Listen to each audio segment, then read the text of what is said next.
Hello, welcome and croeso to Sahawi Sessions, voices, stories and well-being from the heart of the valley, unfiltered. Hello and welcome to another edition of the Sahawi Sessions. This week I am calling it Welsh Culture Week, but it's also a very important week nationwide as this week is Mental Health Awareness Week. And the focus this year is on action. So taking action to work on and manage your mental health, which I know is easier said than done sometimes.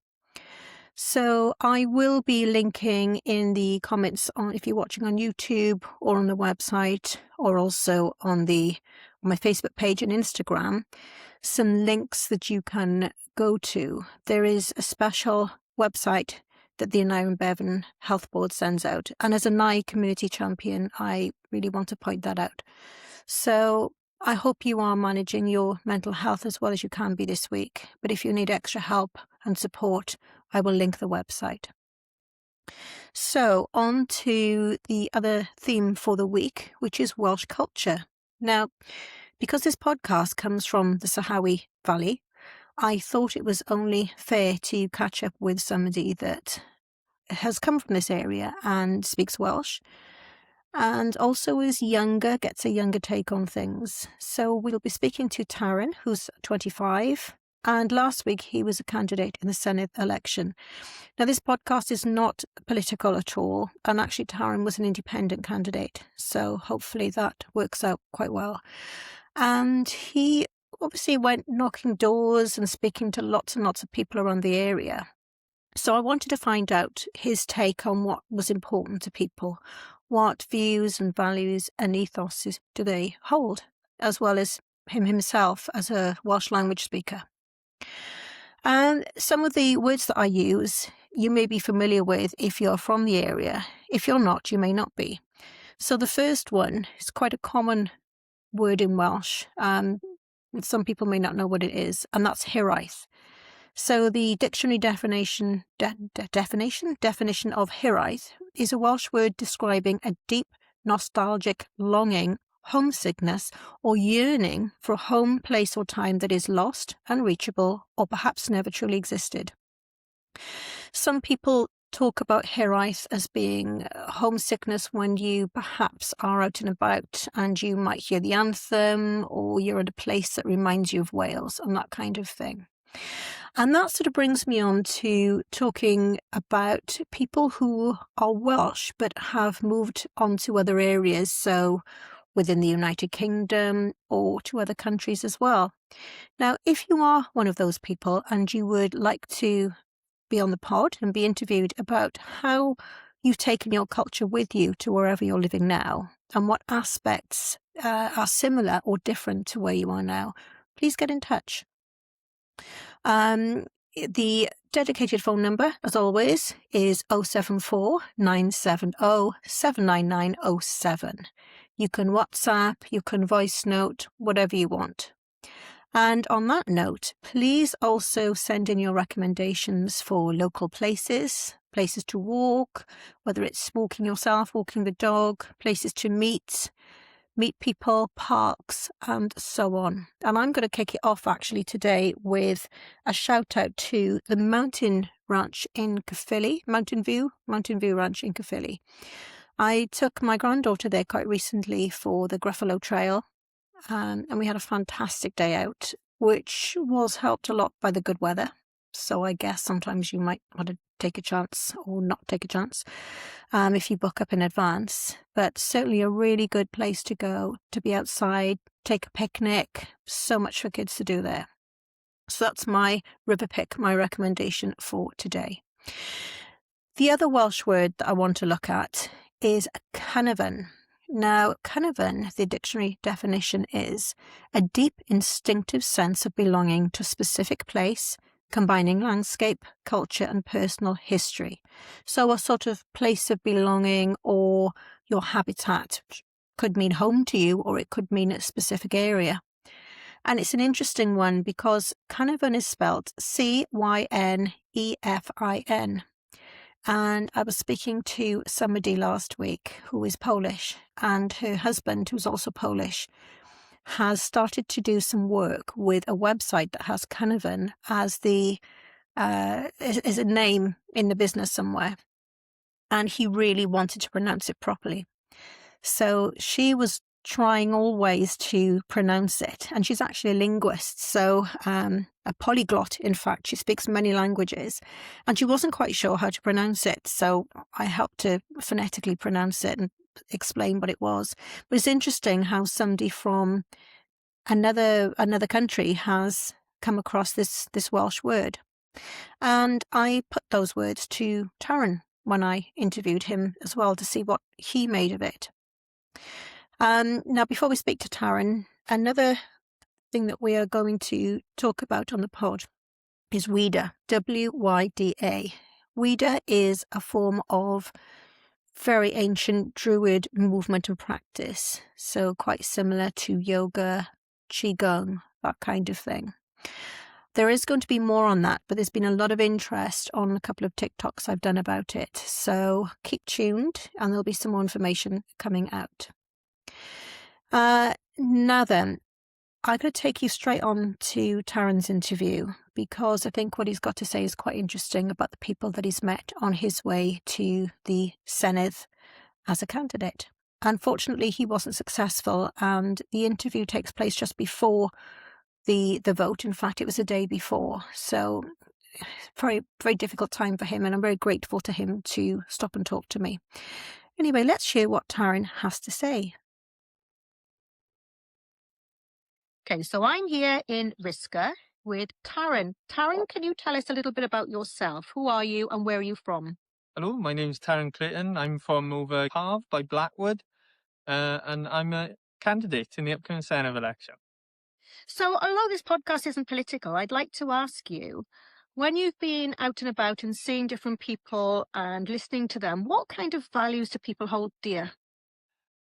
It seems to me a lot of values lay with looking after loved ones, and the environment has been a big one. They don't like the state of the place they're living in, and they just like a clean one. So, when you say environment, do you mean in the way of litter and rubbish, or are you thinking more along the parks and trees sort of line? A bit of both, a bit of litter, and as well, they like a nice tidy park for their children, like. Absolutely. So, Taryn, coming from the background that you have, being brought up around the Rhymney Sahawi Valley and attending a Welsh school, as a Welsh speaker, what is important to you around Canavan and Hiraeth and just being Welsh in particular? What's important about your culture? Oh, to me, I live away for university. I was away in Bath for 5 years, and there's this big part of me that always missed home, which was just this a different type of community, especially I think in the valleys here. You know your neighbours, you talk on the street a lot. You wouldn't get that in like Bath or where I've been in England. So, is community a big thing in South Wales, you think, that you've Yeah, missed? absolutely. Knowing your neighbour and a lot more involved in sports and other activities. It's just community, really. Do you use the Welsh language in this area? Because we're not known for being a Welsh speaking area, but there are lots of up and coming Welsh speakers. So, do you use your language much? I do use it quite a bit, especially with some friends. Some friends have preference for speaking in Welsh, so I'm more than happy to oblige that. I know my mate's father; he always speaks Welsh to him, like, and even as well when I was in England, I was part of the Welsh Society and used my Welsh there quite a lot. Well, that's good to know. So, how important is it for you to keep up that part of your culture? Yeah, very, very important. I do try and practice my Welsh and remind myself because at the end of the day, my parents don't actually speak it, but it's still important to me, and they do try their best to understand me as well and learn a bit themselves. So it's good to know. Excellent. Thank you very much. Diolch. Well, a big thank you to Taryn for talking to us about his experience with Welsh culture. I'll just tell you a quick story about my embarrassing brush with my own Welsh culture.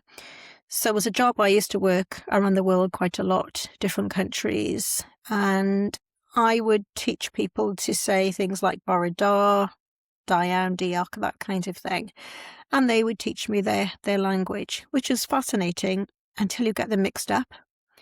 So I was in a Welsh school one day, and I was with a teacher that I'd actually taken to China, and we'd spent some time in China together. And I was talking about jobs that you can do when you speak another language with the children in the school. And I had done an assembly and a session, and it all went very nicely. And at the end, the teacher said something to me in another language. And I looked and I thought, gosh, right, how do I say that in Chinese? So I just said, ni hao, which is hello. And she looked at me and I said, is that wrong?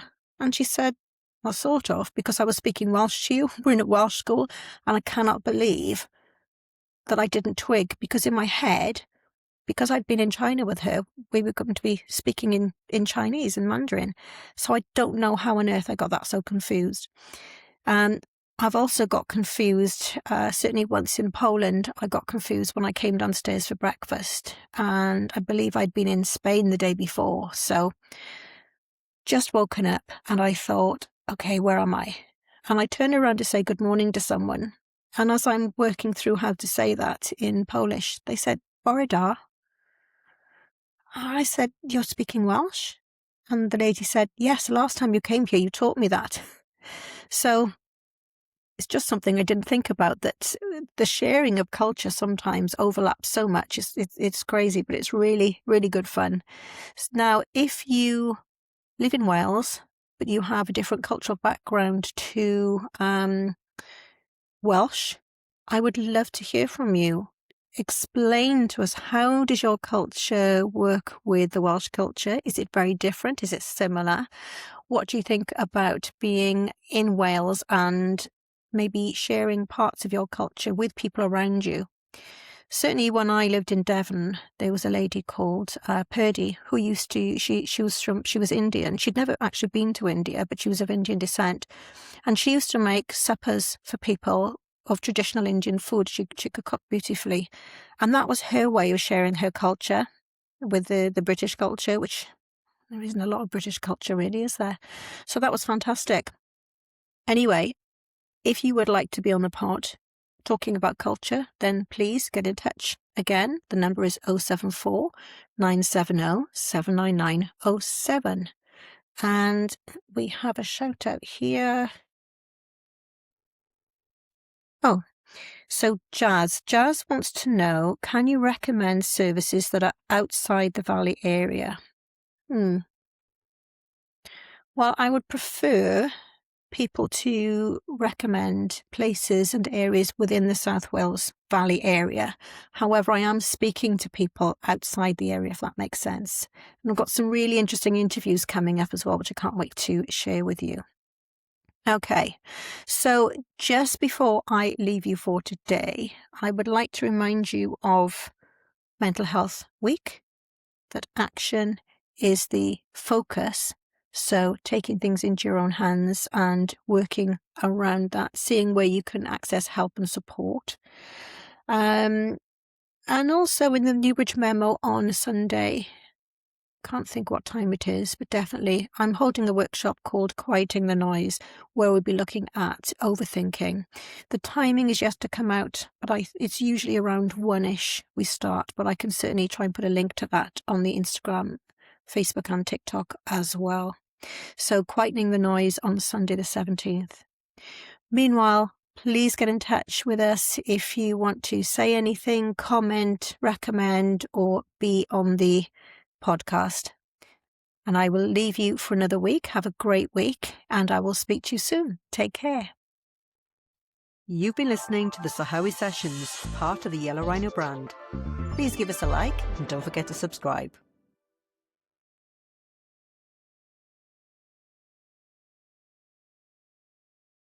You've been listening to the Sahawi Sessions, part of the Yellow Rhino brand.